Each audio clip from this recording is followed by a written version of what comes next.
China, a land older than memory itself. Before empires rose in Europe, before history was even written in most parts of the world, there was already a civilization, watching, building, waiting. But here's the truth no one talks about. China's history is not just a timeline of dynasties. It is a story of power, silence, betrayal, and survival. Entire empires vanished without warning. Kings ruled like gods and disappeared like shadows. Secrets were buried so deep, even time forgot them. And the most shocking part? What we know today may only be a fraction of what really happened. So what is the truth behind China's past? And why does it feel like the world never fully understood it? Stay with me, because this story begins long before history had a name. And before we begin, tell me, where are you watching this from, and what time is it in your country right now? Before history began, long before emperors carved their names into stone, before armies marched under banners, and before history was written with ink and memory, there existed a land that did not yet know it was becoming one of the greatest civilizations the world would ever witness. This land, shaped by the restless flow of the Yellow River, was both a giver of life and a silent destroyer, nurturing those who understood its rhythm and punishing those who underestimated its power. The people who lived along its banks did not call themselves part of an empire, nor did they imagine that their daily struggle for survival would one day become the foundation of a civilization studied for thousands of years. Life here was not peaceful, and it was never meant to be. The river would rise without warning, swallowing fields, homes, and entire communities, leaving behind nothing but mud and silence. Generations would disappear overnight, and yet the survivors would return, rebuilding from nothing, as if driven by something deeper than fear. There was no written law forcing them to stay, no king commanding their loyalty, and no promise of safety, but still they remained. It was as if this land demanded resilience, and only those willing to endure its trials were allowed to shape its future. In this harsh environment, something remarkable began to form, not an empire, not yet, but a mindset unlike any other. These early communities learned that survival was not just about strength, but about order, cooperation, and understanding forces greater than themselves. They observed the cycles of nature, the patterns of flood and drought, and slowly began to organize their lives around these rhythms. Farming techniques improved, tools became more refined, and villages grew into structured societies where roles and responsibilities started to take shape. This was not accidental progress. It was the beginning of a system that valued harmony between human effort and natural forces. But beneath this growing sense of order, a deeper belief quietly took root, one that would define China for centuries to come. The people began to see patterns not just in nature, but in leadership and fate itself. They started to believe that authority did not come from strength alone, but from something higher, something unseen. The idea that certain individuals were chosen, not by chance, but by a greater force, slowly emerged. These early leaders were not kings in the traditional sense, but they carried an aura of inevitability, as if their role was part of a larger design that could not be questioned. This belief changed everything. Leadership was no longer just about survival or decision-making. It became something sacred, something tied to the balance of the world itself. If a leader brought stability, prosperity, and order, it was seen as a sign of approval from the heavens. But if chaos returned, if floods destroyed crops or conflict arose among the people, it was no longer seen as mere misfortune. It became a signal, a warning that something was wrong at the very top. This way of thinking introduced a silent tension into the structure of society, a constant awareness that power was never permanent and could be taken away as quickly as it was given. As villages expanded and communities became more interconnected, the need for stronger leadership grew. Small groups began to unite under single figures, and these figures, guided by both necessity and belief, started to centralize control. Decisions that once belonged to families or small groups were now being made on a larger scale, shaping not just individual lives but entire regions. This was the moment when survival began to evolve into control, when simple leadership started transforming into authority, and when authority slowly moved toward something much greater. What makes this stage of China's history so powerful is not what was built, but what was believed. There were no grand palaces yet, no massive armies, and no written records to preserve their legacy, but the foundation of everything that would come later was already in place. The idea that order must rise from chaos, that leadership must be justified by results, and that power is never absolute but always conditional, had already taken hold. These were not just survival strategies, they were the early threads of a civilization that would define itself through cycles of rise and fall, strength and vulnerability, unity and division. And perhaps the most fascinating part of this forgotten beginning is how invisible it remains to most of the world today.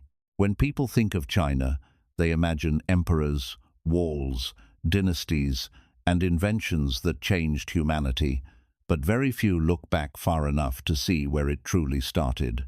They do not see the mud-covered villages, the families rebuilding after loss, or the quiet realization that survival required more than effort. It required structure, belief, and a willingness to adapt again and again. Because the truth is, China did not begin as a powerful empire. It began as a struggle, a continuous fight against nature, uncertainty, and time itself. And it was within that struggle that something extraordinary was born, something that could not be easily destroyed or forgotten. It was not just a culture or a society, but a way of thinking that would endure long after individual rulers and dynasties disappeared. This is where the real story begins, not with power, but with persistence, not with control, but with the search for it. And as this foundation grew stronger, as beliefs turned into systems and systems turned into structures, China was slowly preparing for its next transformation. Because soon, these early ideas would give rise to something far more organized, far more ambitious, and far more dangerous. The age of dynasties was coming, and with it, the rise of rulers who would no longer simply lead, but claim something far greater: the right to rule, not just by strength, but by the will of heaven itself. The first dynasties. The transition from scattered communities to organized power did not happen suddenly, and it did not happen peacefully. Because the moment humans begin to believe that order must exist, they also begin to believe that someone must control that order. As the early societies along the Yellow River grew stronger, more connected, and more structured, the need for leadership transformed into something far more serious than guidance. It became authority, and that authority began to demand justification beyond strength alone. This is where one of the most powerful ideas in human history quietly emerged, an idea that would shape China for thousands of years and define how power was gained, maintained, and ultimately lost. It was the belief that rulers were not simply leaders chosen by people, but individuals selected by something greater than humanity itself, something unseen, something divine, something that later generations would call the will of heaven. This belief did not just give rulers power, it gave them legitimacy, and legitimacy is far more dangerous than force because it makes people accept control willingly. The earliest dynasties, remembered through fragments of history and legend, began to form under this growing belief. The Xia dynasty, often considered the first, exists somewhere between myth and reality, a shadow in history where stories and truth blend together. Whether every detail of it is accurate or not almost does not matter, because what it represents is far more important than what can be proven. It represents the moment when leadership became structured, when power began to pass through generations, and when the idea of ruling as a system, not an individual act, took its first true shape. As time moved forward, the Shang dynasty rose with more clarity, leaving behind evidence that cannot be ignored: bronze work, oracle bones, early writing, and a society that was no longer just surviving, but organizing itself into layers of power and control. Kings ruled not only as political leaders, but as spiritual figures, communicating with ancestors and claiming guidance from forces beyond the visible world. Decisions were no longer based purely on logic or need, but on interpretation of signs, rituals, and beliefs that connected the ruler to the heavens. But this system carried within it a silent tension that would define China's entire future. If a king claimed that his power came from heaven, then what happened when things went wrong? What happened when floods destroyed crops, when famines spread across the land, or when rebellion began to rise from within? These were not seen as random events. They were interpreted as messages, warnings that heaven was no longer pleased. And once people began to believe that heaven had withdrawn its support, the ruler's authority began to crumble, not slowly, but rapidly, because power built on belief can collapse the moment that belief disappears. This is where the Zhou dynasty introduced one of the most defining concepts in Chinese history: the mandate of heaven. It was a simple idea, but its impact was profound and almost unsettling in its brilliance. It declared that a ruler had the right to govern only as long as he maintained order, justice, and harmony, and if he failed in these duties, heaven itself would remove its support and grant that right to someone else. This was not just philosophy, it was a system that justified rebellion, a system that allowed the overthrow of rulers while still maintaining the belief in divine order. Think about what this meant for a moment, because it changes everything. In many ancient civilizations, kings ruled as absolute figures, untouchable and unquestioned. But in China, even the most powerful ruler lived under the shadow of losing everything. His authority was never permanent, never guaranteed, always conditional. Every natural disaster, every uprising, every sign of instability became more than just a problem. It became evidence that his time was ending. And when enough people believed that, it no longer mattered how strong his army was, because his legitimacy was already gone. This cycle of rise, rule, and fall began to repeat itself, not once, but again and again, creating a rhythm in Chinese history that feels almost inevitable. A dynasty would rise, often from chaos, bringing stability, order, and progress. Over time, that stability would turn into comfort, comfort into corruption, and corruption into weakness. As the rulers became more distant from the people and more focused on maintaining their own power, the signs of decline would begin to appear: famine, unrest, division, and then, almost as if following a script written by history itself, a new force would rise, claiming that heaven had chosen them instead. What makes this system so fascinating is that it created both stability and instability at the same time. On one hand, it gave people a reason to accept authority, to believe that their ruler was part of a larger order that should not be challenged without cause. On the other hand, it gave them a reason to rebel when that order broke down, because rebellion itself could be seen as part of heaven's plan. This balance between control and change allowed China to survive for thousands of years, adapting again and again without completely collapsing. But beneath this structured system, something else was growing, something darker and more dangerous. As rulers became aware that their power could be taken from them, they began to hold on to it more tightly. They built stronger armies, enforced stricter laws, and demanded deeper loyalty from their people. Control was no longer just about maintaining order, it became about preventing loss.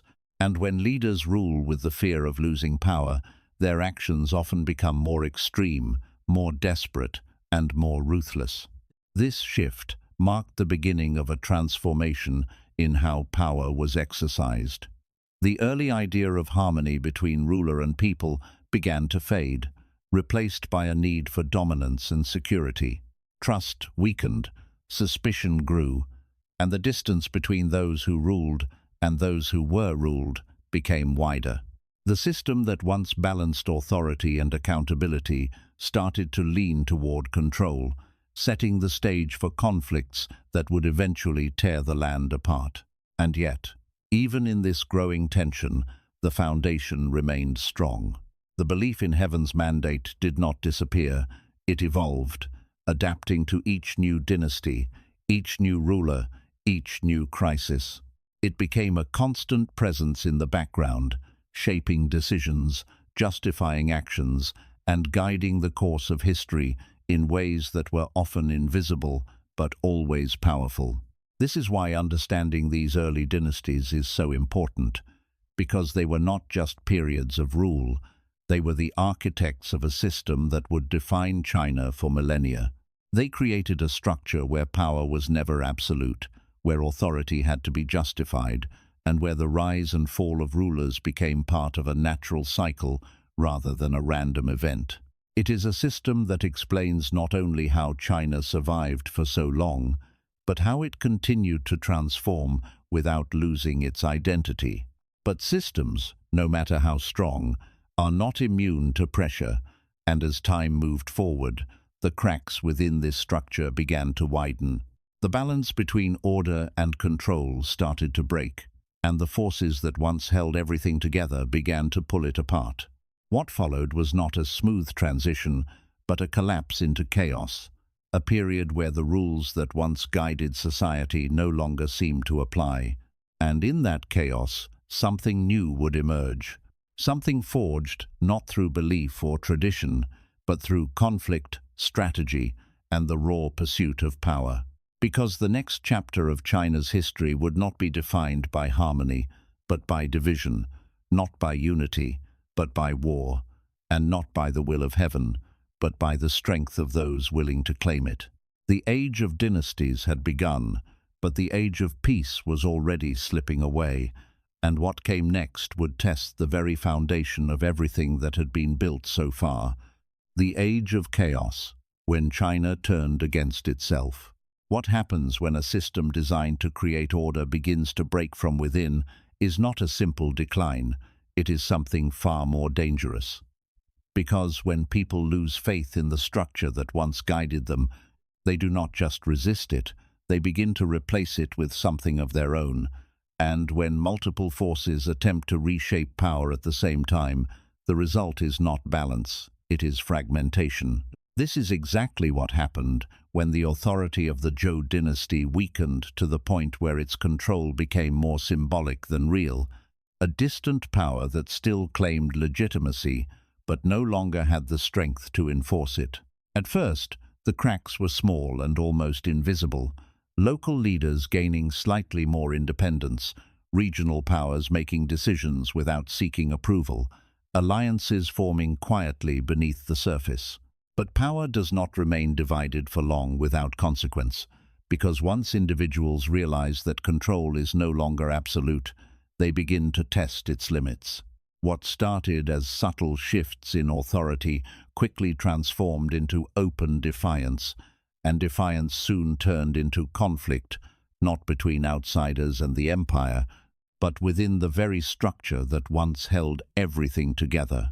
The land that had once been guided by a shared belief in order now began to split into competing states, each one convinced that it had the right to rule, each one believing that the mandate of heaven no longer belonged to the weakened Zhou rulers, but to them.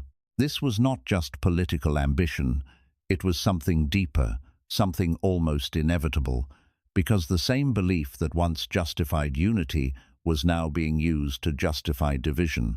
If heaven could grant power, then surely it could grant it again, and if the current rulers had failed, then someone else must rise to replace them.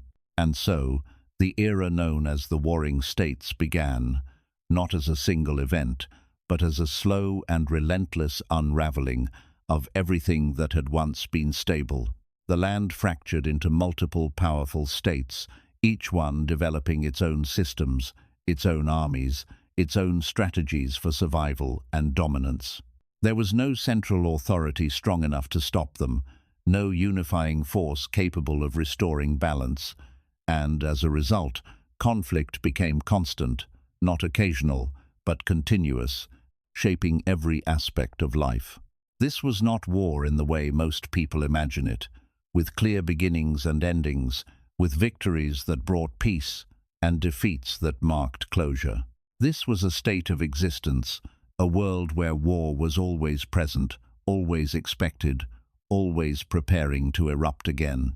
Fields that once produced crops now became battlegrounds, cities fortified themselves against endless threats, and entire generations grew up knowing nothing but tension, uncertainty, and the constant awareness that survival was never guaranteed. But what makes this period truly fascinating is not just the violence, but what emerged from it. Because when a society is pushed to its limits, when survival becomes uncertain and stability disappears, people begin to search for answers, not just in strength, but in thought.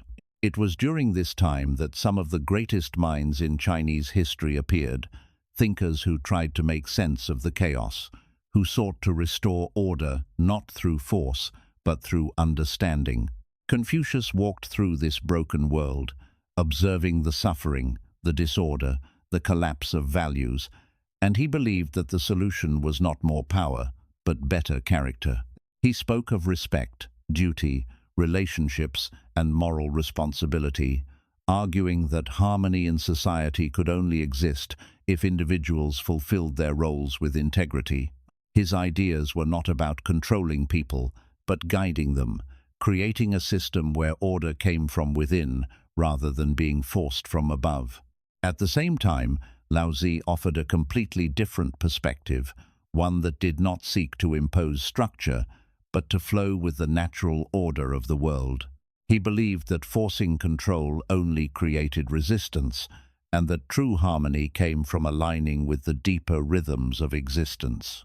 His teachings suggested that less control could lead to more balance, a concept that seemed almost impossible to accept in a world dominated by conflict and fear.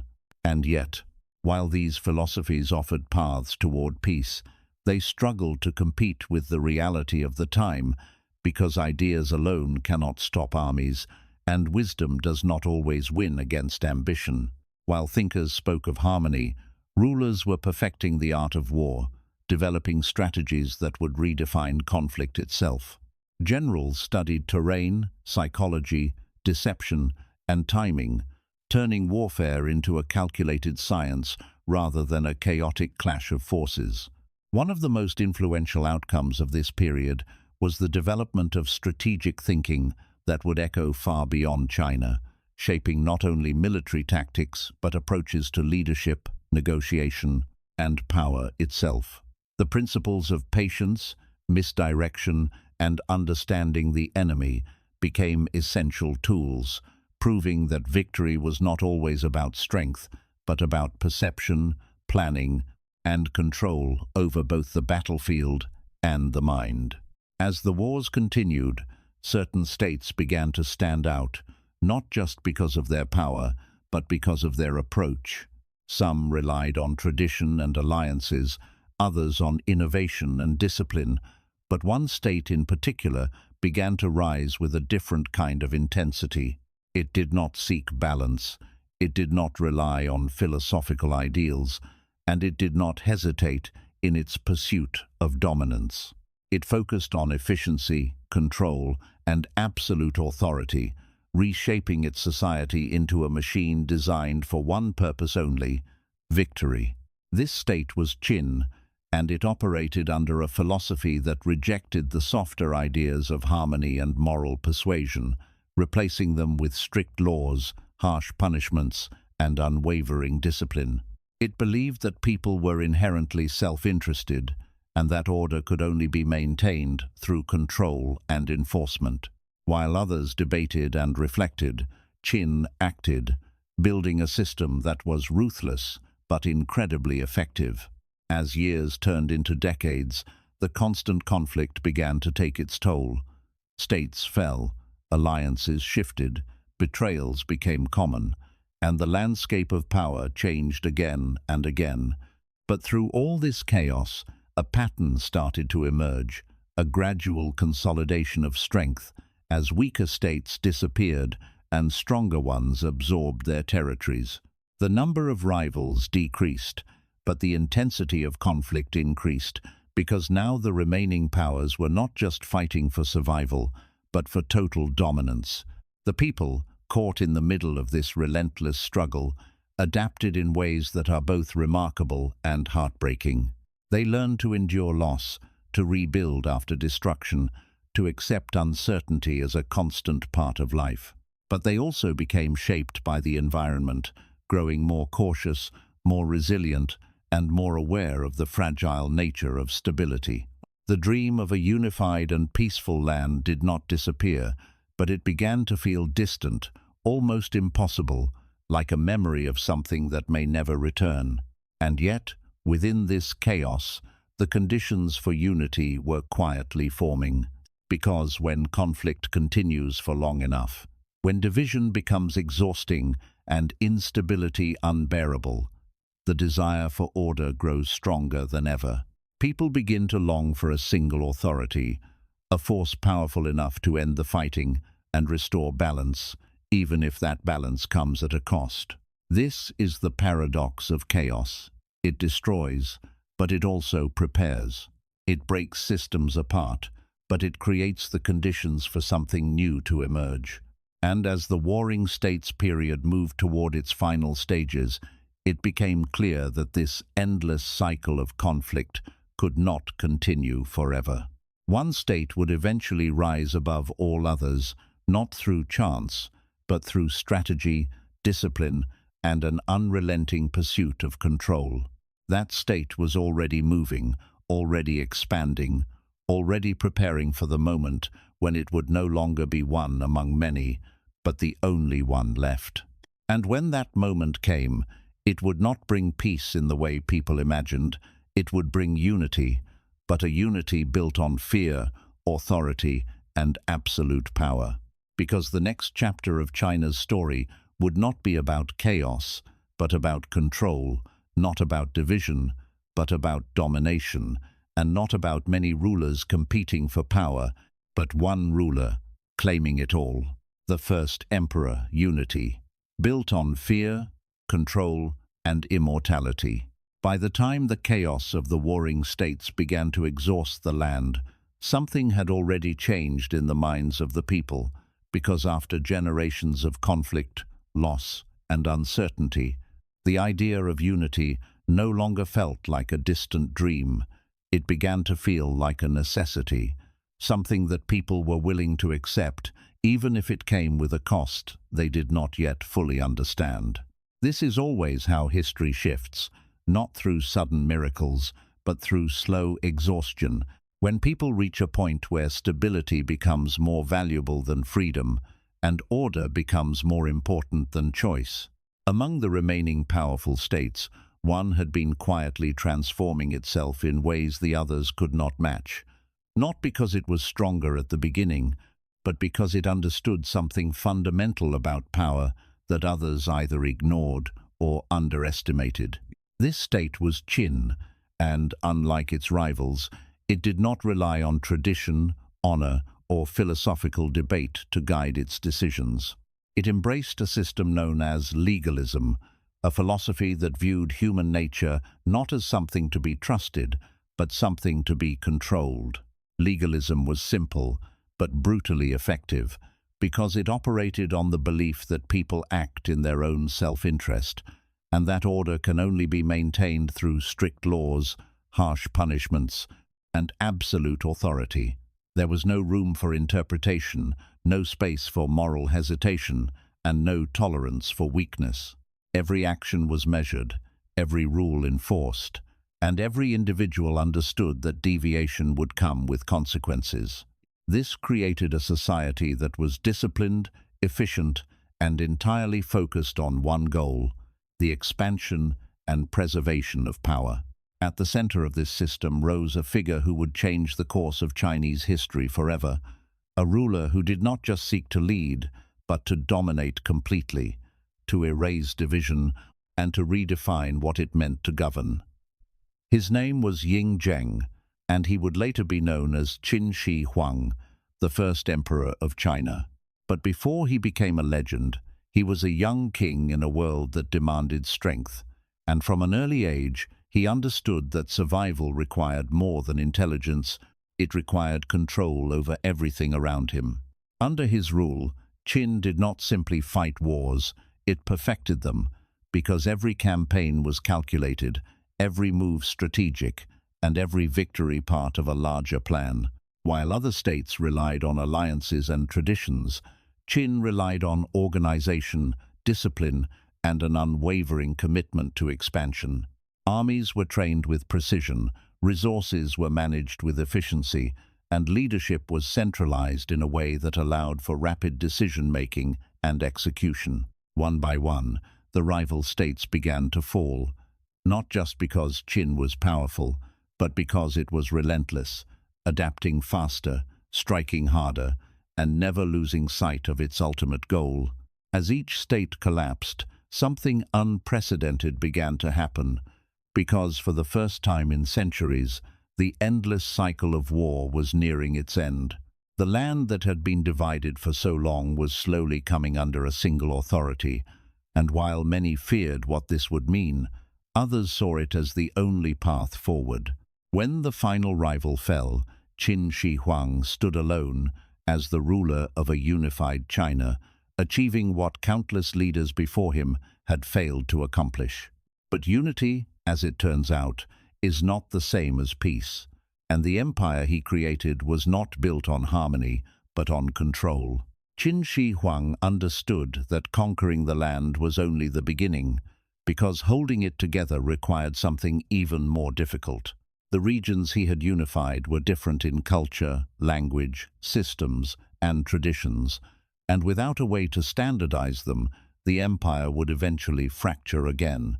So he began one of the most ambitious transformations in history, reshaping China not just politically, but structurally, culturally, and psychologically. Writing systems were standardized so that communication could flow across regions without confusion. Currency was unified to stabilize trade and strengthen the economy, and measurements were aligned to ensure consistency in construction, commerce, and governance. Roads were built to connect distant areas, creating a network that allowed for faster movement of people, goods, and armies. What he was building was not just an empire, but a system designed to endure. But every action he took came with a shadow, because while these reforms created order, they were enforced with an intensity that left no room for resistance. The same legalist principles that had helped Qin rise to power were now being applied to an entire civilization, and the result was a society that functioned with incredible efficiency, but at the cost of freedom and expression. Laws were strict, punishments severe, and loyalty was not just expected, it was demanded. One of the most controversial and symbolic actions of his rule was the burning of books and the suppression of scholars, an event that revealed the deeper nature of his leadership. Knowledge, especially knowledge that challenged authority or offered alternative ways of thinking, was seen as a threat. Philosophies that promoted moral reasoning or questioned control were not tolerated, because in a system built on absolute authority, even ideas can become dangerous. By limiting access to knowledge and controlling what could be taught and remembered, Qin Shi Huang sought to shape not just the present, but the future itself. At the same time, he began constructing one of the most iconic symbols of his reign, a massive defensive structure that would later become known as the Great Wall. It was not built in a single moment, Nor was it as unified as it appears today, but it represented something far greater than a physical barrier. It was a statement, a declaration that this new empire would defend itself against any threat, external or internal. Thousands of workers labored under harsh conditions to expand and connect existing fortifications, creating a line of defense that stretched across vast distances, embodying both the strength and the cost of his vision. Yet, despite all his achievements, all his power, and all his control, Qin Shi Huang was driven by something deeply human, something that even the greatest rulers in history have struggled to escape: the fear of death. For a man who had conquered everything around him, who had unified a civilization and reshaped its structure, the idea that his life could end like any other was unbearable. He did not see himself as just a ruler, but as a figure destined to exist beyond the limits of time, and this belief led him down a path that would ultimately reveal the limits of his power. He began searching for immortality, sending expeditions across distant lands in search of elixirs, consulting alchemists who promised solutions, and consuming potions that were believed to extend life. Ironically, many of these so-called remedies contained substances that were harmful rather than beneficial, slowly weakening the very life he was trying to preserve. His obsession with defeating death became a reflection of the contradiction at the heart of his rule, because while he could control a vast empire, he could not control the one thing that defines all human existence. Even in his preparations for death, he demonstrated the same level of ambition and control that defined his life. His tomb, guarded by the famous terracotta army, was constructed as a reflection of the world he had built, an entire underground realm designed to accompany him into the afterlife. Thousands of life-sized soldiers, each uniquely crafted, stood in silent formation, a testament to both his power and his fear. It was as if he refused to accept that his influence would end, creating a continuation of his empire beyond life itself. But history has a way of revealing the truth behind even the most powerful figures, and despite all his efforts, Qin Shi Huang could not escape the reality he feared. When he died, the empire he had built with such intensity began to show signs of weakness almost immediately. Without his presence to enforce control, the rigid system he created struggled to sustain itself, because systems built on fear often depend heavily on the strength of a single individual. When that individual is gone, the structure begins to collapse under its own weight. Rebellions emerged, resistance grew, and the unity that had been achieved so forcefully started to unravel. The Qin dynasty, despite its groundbreaking achievements and lasting influence, did not endure for long after his death. This is one of the greatest ironies in history, because the man who unified China and sought immortality created a legacy that would last for thousands of years, but his own dynasty could not survive beyond a short period. And yet, even in its fall, the impact of Qin Shi Huang's rule did not disappear. The systems he created, the standardizations he enforced, and the idea of a unified China remained, becoming the foundation upon which future dynasties would build. His methods may have been extreme, his rule controversial, but his influence was undeniable, shaping the identity of China in ways that continue to be felt even today. This is what makes his story so powerful, because it is not just about conquest or control, but about the limits of power itself. It shows that even the greatest rulers, those who reshape entire civilizations, are still bound by the same realities as everyone else. They can build empires, but they cannot escape time. They can enforce order, but they cannot guarantee its permanence. They can seek immortality, but they cannot avoid the end. And as the Qin dynasty faded and a new chapter of history began to unfold, China did not return to chaos completely, nor did it remain under the same form of control. Instead, it adapted once again, taking the lessons of this era and transforming them into something new. Because the story of China has never been about a single ruler or a single dynasty, it has always been about transformation, about learning, and about continuing forward, no matter how many times the system rises and falls. The next phase would not be defined by fear alone, but by a balance of power, culture, and expansion that would elevate China to heights it had never seen before. And from the foundations laid by Qin Shi Huang, a new era was ready to rise, one that would not only strengthen the empire, but connect it to the rest of the world in ways that would change history forever. The Golden Ages, when China led the world, and quietly changed it forever. When the Qin dynasty fell, it did not take the idea of unity with it, because some ideas, once created, cannot be erased. They simply transform, and what Qin Shi Huang built through fear would soon be reshaped through balance, vision, and expansion. From the ashes of a short-lived but powerful dynasty, a new force began to rise, one that understood something deeply important about power, that control alone is not enough to sustain an empire. It must be combined with stability, culture, and the ability to give people a reason not just to obey, but to believe.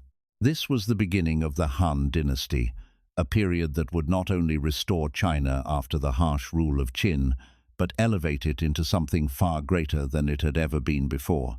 The early Han rulers did not completely reject the systems of the past because they understood their strength, but they softened them, blending legalist structure with Confucian philosophy, creating a system where authority still existed, but was guided by moral principles and social harmony. This balance between control and compassion allowed the empire to stabilize, to heal from years of strict rule, and to begin expanding not just in territory, but in influence. What makes this era so remarkable is not just the strength of its leadership, but the way it reshaped the identity of China itself.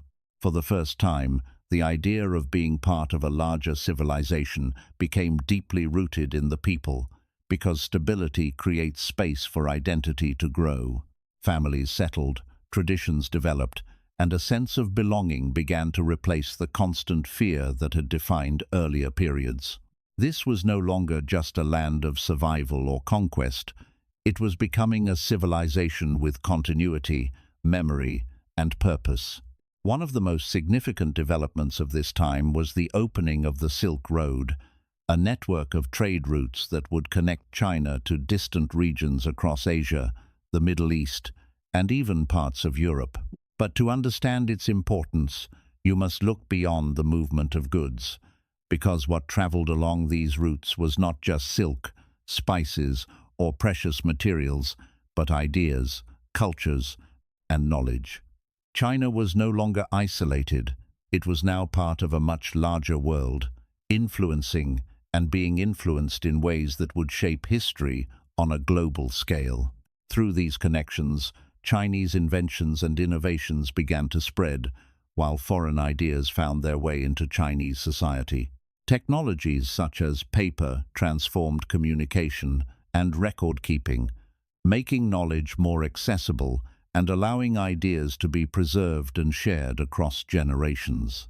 Advances in agriculture increased food production, supporting population growth and strengthening the economy. Art, literature, and philosophy flourished, creating a cultural richness that reflected not just the strength of the empire, but the depth of its intellectual and creative life. As the Han dynasty reached its peak, China became one of the most advanced and powerful civilizations in the world, a center of innovation, culture, and governance that others looked to with admiration and curiosity. Its cities grew larger, its systems more refined, and its influence more widespread. But beneath this success, the same patterns that had shaped earlier dynasties were still present, because no system, no matter how balanced, is immune to the pressures of time. As generations passed, the strength of leadership began to weaken, not suddenly, but gradually, as is often the case. Court politics became more complex, power struggles emerged, and the focus of rulers shifted from the well-being of the empire to the preservation of their own authority. Corruption found its way into the system, creating divisions between those in power and the people they governed. The balance that had once defined the dynasty began to tilt, and with it, the stability of the empire started to fade. This is one of the most important lessons in China's history, because it shows that even the most successful systems contain within them the seeds of their own decline. Prosperity can lead to complacency, and complacency can lead to weakness. When leaders become disconnected from the realities of their people, when decisions are driven by self-interest rather than responsibility, the structure that once seemed unbreakable begins to crack. The fall of the Han dynasty marked the end of one of China's greatest golden ages, but it did not mark the end of its influence. The systems, ideas, and cultural foundations it established continued to shape the civilization long after the dynasty itself had disappeared. This is what makes China unique, because its history is not defined by isolated periods, but by continuity, where each era builds upon the last, carrying forward both its strengths and its flaws. After the Han, China entered another period of division, but it was different from the chaos of the warring states, because now there was a memory of unity, a standard that people knew could be achieved again. This memory acted as a guiding force, pushing future leaders to restore what had been lost, and over time, new dynasties emerged, each contributing to the ongoing story of the civilization. The Tang dynasty brought a level of cultural and economic brilliance that elevated China to a position of global influence unlike anything seen before. It was a time when art reached new heights, when poetry became a reflection of both personal emotion and universal truth, and when the capital city became one of the most vibrant and diverse centers in the world.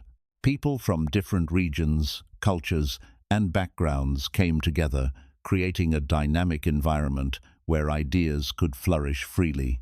This openness to influence did not weaken China, it strengthened it, because it allowed the civilization to evolve rather than remain static. Trade expanded even further, connecting China to regions far beyond its borders, and its reputation as a center of knowledge and innovation grew. The Tang dynasty was not just a period of power, it was a period of confidence, where China saw itself not just as a strong empire, but as a leader in a connected world. Following the Tang, the Song dynasty introduced advancements that would shape the future in ways that are often overlooked. While it may not have been as militarily dominant as some of its predecessors, it excelled in technology, economy, and intellectual development. Innovations such as printing, gunpowder, and advancements in navigation began to take form, laying the groundwork for changes that would eventually impact the entire world. What makes the Song dynasty particularly interesting is how it demonstrates that strength does not always come from military power, but from knowledge, adaptability, and the ability to innovate. It showed that a civilization could continue to grow and influence the world even without dominating it through force. This shift in focus highlights the complexity of China's history, where different forms of power emerged at different times, each contributing to the overall development of the civilization. But as with every golden age, there were limits, and as time moved forward, external pressures began to rise. New forces from beyond China's borders, groups that had developed their own strengths and strategies, started to challenge the stability of the empire. These were not the same fragmented states of the past, but organized powers capable of disrupting even the most advanced systems. The Mongol invasions under Genghis Khan and his successors introduced a new kind of challenge, one that could not be easily managed through internal balance or philosophical guidance. Their speed, coordination, and adaptability allowed them to overcome defenses that had once seemed secure. When they eventually established the Yuan dynasty, it marked a significant shift in China's history, because for the first time the land was ruled by an external force. Yet, even in this moment of change, China did not lose its identity, because its cultural and structural foundations were strong enough to endure. Over time, the Ming dynasty restored native rule, reinforcing traditions while also expanding outward, strengthening defenses, and projecting power through exploration and construction. The rebuilding of the Great Wall and the famous voyages of Zhang He reflected both a desire to protect and to explore, showing that China was once again adapting to its circumstances. Throughout these golden ages, one thing becomes clear. China was never static, never fixed in a single form, but constantly evolving, responding to challenges, and redefining itself.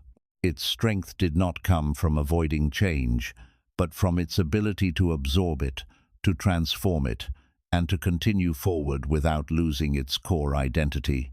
But beneath all this progress, all this brilliance, and all this influence, the same pattern continued to exist, because no matter how advanced a civilization becomes, it cannot escape the fundamental cycles of history. Power rises, stabilizes, and eventually declines, and each time it does, it leaves behind lessons that shape what comes next. As the golden ages began to fade, as internal struggles and external pressures once again started to build, China faced another turning point, one that would challenge not just its power, but its place in the world. Because the next phase of its history would not be defined by dominance, but by confrontation, not by influence, but by vulnerability. And for the first time in centuries, China would find itself not as the center of the world, but as a civilization forced to face the reality that others had caught up and, in some ways, moved ahead. The age of brilliance had passed, but the story was far from over, because what comes after greatness is not always decline.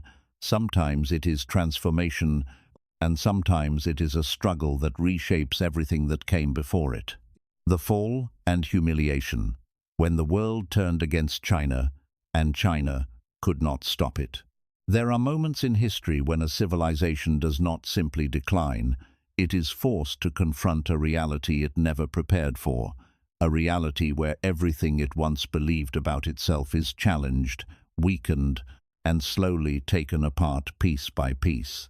For China, this moment did not arrive suddenly like a storm. It came gradually, almost quietly at first, hidden beneath the surface of a world that was changing faster than it realized. Because, while China remained confident in its traditions, its systems, and its identity as the center of civilization, the rest of the world was transforming in ways that would soon make that belief impossible to maintain. For centuries, China had seen itself as complete, a self-sufficient civilization that did not need to look outward for validation or survival. Its systems were refined, its culture deep, its influence vast. And for a long time, this perspective was not entirely wrong. But isolation, even when it comes from strength, carries a hidden risk, because it limits awareness, slows adaptation, and creates a sense of stability that may no longer exist beyond one's borders. While China continued to rely on its established structures, distant nations were evolving, experimenting, and advancing in ways that would soon reshape the balance of global power. The Industrial Revolution began to transform parts of Europe, introducing technologies, weapons, and systems that operated at a completely different scale. Production increased, communication improved, and most importantly, military power became more advanced, more efficient, and more destructive. These changes did not remain confined to one region. They spread outward, carried by nations that were not just exploring the world, but seeking to dominate it. Expansion was no longer about survival or trade alone. It became about control, influence, and the ability to shape the future of entire regions. China, however, did not fully recognize the magnitude of this shift. Its leaders believed that its long history, its cultural depth, and its established systems would be enough to maintain its position. They saw foreign powers as distant, limited, and ultimately inferior to the strength of their own civilization. This underestimation would prove to be one of the most critical turning points in its history, because by the time the threat became clear, the gap between China and the rapidly advancing world had already grown too wide. The first major shock came in the form of the Opium Wars, conflicts that revealed not just military weakness, but a deeper vulnerability in how China understood power.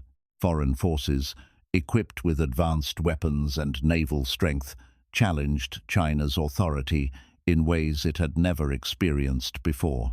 The battles were not just fought on land, but across coastlines, where China's defenses proved insufficient against the new technologies it had failed to adopt. The outcome was not just defeat, but something far more damaging: the realization that the systems that had sustained China for centuries were no longer enough. But the consequences did not end with the battlefield. The treaties that followed these wars were not agreements between equals. They were impositions, forcing China to open its ports, grant privileges to foreign powers, and surrender control over key aspects of its own economy. These were known as unequal treaties, and they marked the beginning of a period that would later be remembered as a time of humiliation. Not because China had never lost before, but because this loss was different. It was not a fall within its own cycle of dynasties. It was a loss to external forces that did not share its beliefs, its systems, or its understanding of order. As foreign influence grew, so did internal unrest. The people, already struggling with the pressures of a changing world, began to lose faith in the ruling Qing dynasty. Rebellions emerged, not as isolated incidents, but as widespread movements fueled by frustration, inequality, and a growing sense that the leadership could no longer protect or guide the nation. Among these, the Taiping Rebellion stands out as one of the most devastating conflicts in human history, a massive uprising that caused unimaginable destruction and loss of life, further weakening the already fragile structure of the empire. What makes this period so tragic is not just the external pressure or internal conflict, but the combination of both. Because China was not facing one challenge, it was facing many at the same time, each one amplifying the others. Foreign powers continued to demand concessions, expanding their influence and control, while internal divisions made it increasingly difficult to respond effectively. The empire was being pulled apart from both directions, and the systems that once ensured stability were no longer able to hold everything together. Efforts were made to reform, to modernize, to adapt to the new realities of the world, but they were often too slow, too limited, or too resisted by those who feared losing their traditional authority. This hesitation created a gap between what needed to be done and what was actually done, and in a time of rapid global change, even small delays could have significant consequences. The self-strengthening movement attempted to introduce new technologies and practices, but without fully transforming the underlying system, its impact remained limited. Meanwhile, other nations continued to advance, increasing the pressure on China and further exposing its weaknesses.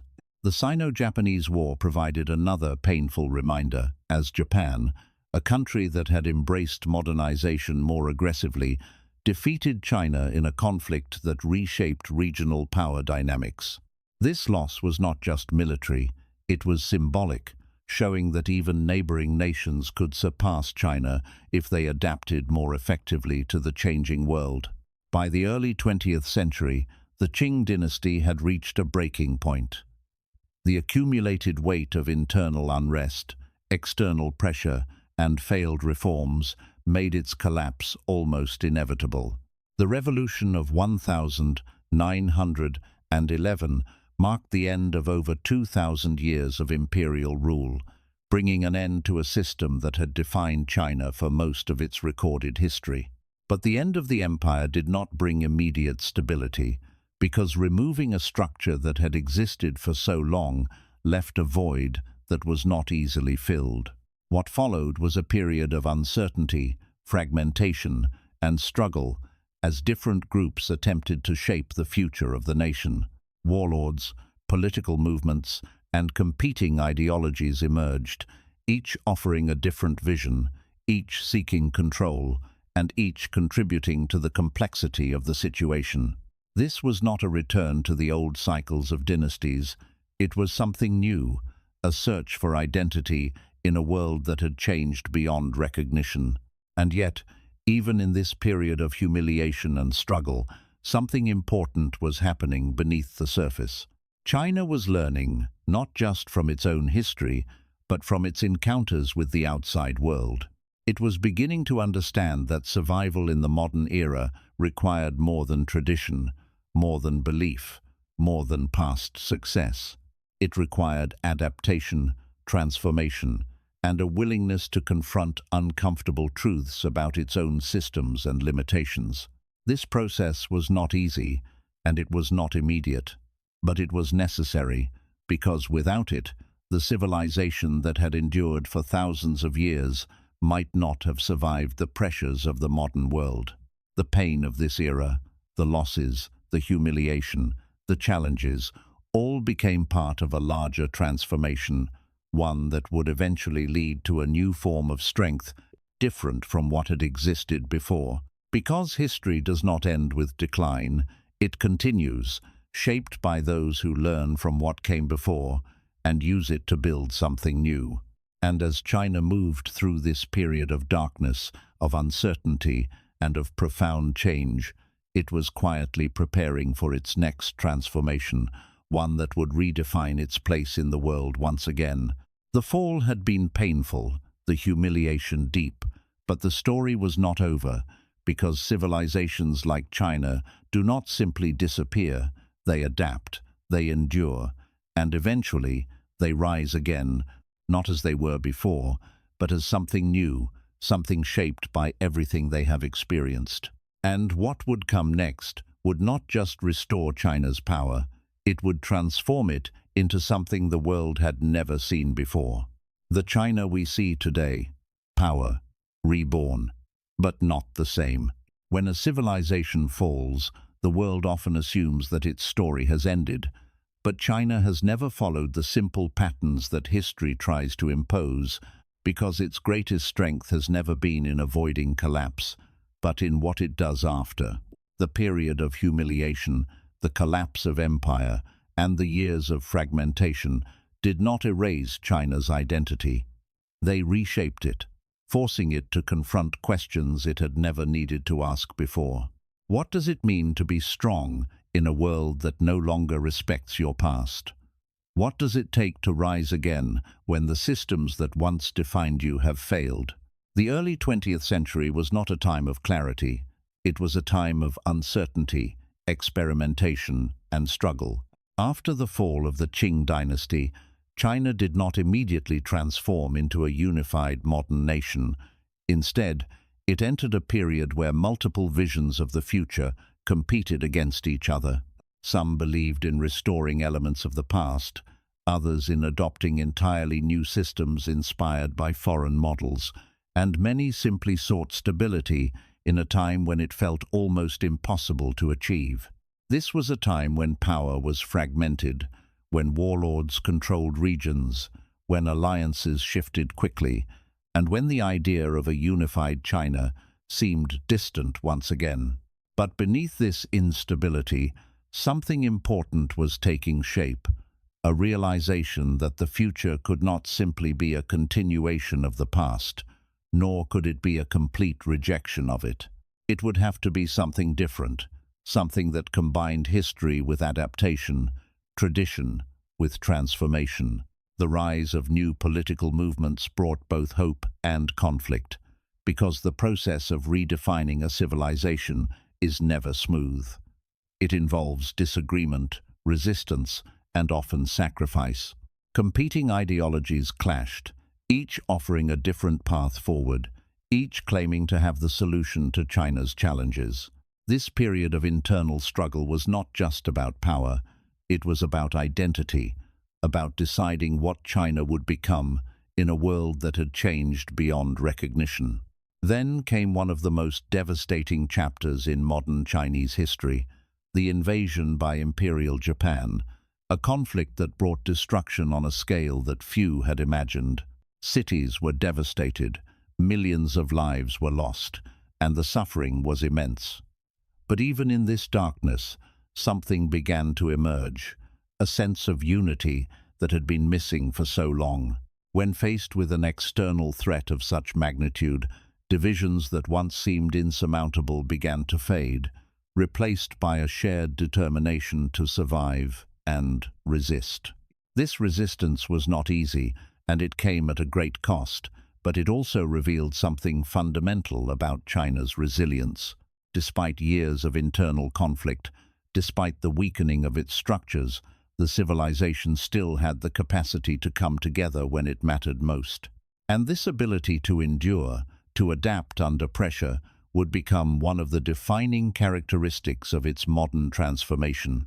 After the end of World War II, the struggle for control within China resumed, culminating in a decisive shift that would redefine the nation's political and social structure. The establishment of the People's Republic of China in 1949 marked the beginning of a new era, one that sought to rebuild the country under a completely different system. This was not a simple continuation of past dynasties, nor was it a direct imitation of foreign models. It was an attempt to create something unique, shaped by both history and necessity. The early years of this new system were marked by ambitious efforts to transform society, to eliminate old structures, and to create a new sense of unity and purpose. Land reforms, industrialization efforts, and large-scale social changes were introduced, aiming to reshape the country at every level. But transformation on this scale is never without consequences, and many of these efforts came with challenges, disruptions, and hardships that affected millions of lives. One of the most complex aspects of this period is how it reflects the tension between control and progress, a theme that has appeared throughout China's history in different forms. The desire to create rapid change often led to policies that were difficult to implement effectively, and the balance between maintaining order and allowing flexibility became a constant challenge. Yet, even through these difficulties, the underlying goal remained clear: to rebuild China into a strong, independent nation, capable of standing on its own in a rapidly changing world. As the decades passed, a new phase of transformation began to take shape, one that would ultimately redefine China's position on the global stage. Economic reforms introduced in the late 20th century opened the door to a level of growth and development that few could have predicted. Markets expanded, industries evolved, and cities transformed at an extraordinary pace. What had once been a largely agrarian society began to shift toward industrial and technological advancement, creating opportunities as well as new challenges. This period of growth was not just about economics, it was about redefining what power looked like in the modern world. China was no longer seeking to replicate the past, nor was it simply reacting to external pressures. It was actively shaping its own path forward. Infrastructure projects connected regions in ways that had never been possible before. Technology became a central focus, and the country began to position itself as a major player in global affairs. But what makes this transformation so significant is not just the speed of development, but the way it reflects the deeper patterns of China's history. The balance between control and adaptation, the emphasis on long-term planning, and the ability to learn from past successes and failures all played a role in shaping this new phase. China was not starting from nothing, it was building on thousands of years of experience, applying lessons that had been learned through cycles of rise and fall. Today, China stands as one of the most influential nations in the world, a center of economic activity, technological innovation, and geopolitical significance. Its cities are among the largest and most advanced, its industries among the most productive, and its ambitions among the most far-reaching. But to see this only in terms of modern success is to miss the deeper story, because everything that exists today is connected to everything that came before. The memory of past humiliation still lingers, shaping how decisions are made and how the future is envisioned. The lessons of earlier dynasties, of balance, control, and adaptation, continue to influence the way systems are structured and maintained. Even the earliest beliefs about order, leadership, and the role of authority can still be felt in subtle ways, woven into the fabric of modern governance and society. This is what makes China so difficult for the rest of the world to fully understand, because it is not just a modern nation, it is a civilization that carries its past into its present in ways that are not always visible. Its actions are not only shaped by current circumstances, but by a long history of experiences that inform its perspective on power, stability, and survival. And perhaps this is why the story of China feels incomplete to many, because it does not fit into a simple narrative. It is not a story of constant progress, nor is it a story of repeated failure. It is a story of cycles, of transformation, of resilience, and of a continuous effort to adapt to a world that is always changing. As we look at China today, we are not just looking at a country, we are looking at the result of thousands of years of evolution, a civilization that has been tested, challenged, broken, and rebuilt more times than most can imagine. And through it all, it has managed to retain a sense of continuity, a thread that connects its earliest beginnings to its current position. But the story is not finished, because history never truly ends. It continues to unfold, shaped by decisions, challenges, and opportunities that are yet to come. The China we see today is not the final version. It is simply the latest chapter in a story that has always been in motion. And that is what makes it so powerful, because while empires rise and fall, while systems change and adapt, some civilizations do not disappear. They evolve, carrying their past with them as they move forward into the unknown. China is one of those civilizations, and its story is still being written. Empires rise and they fall. History repeats, but never in the same way.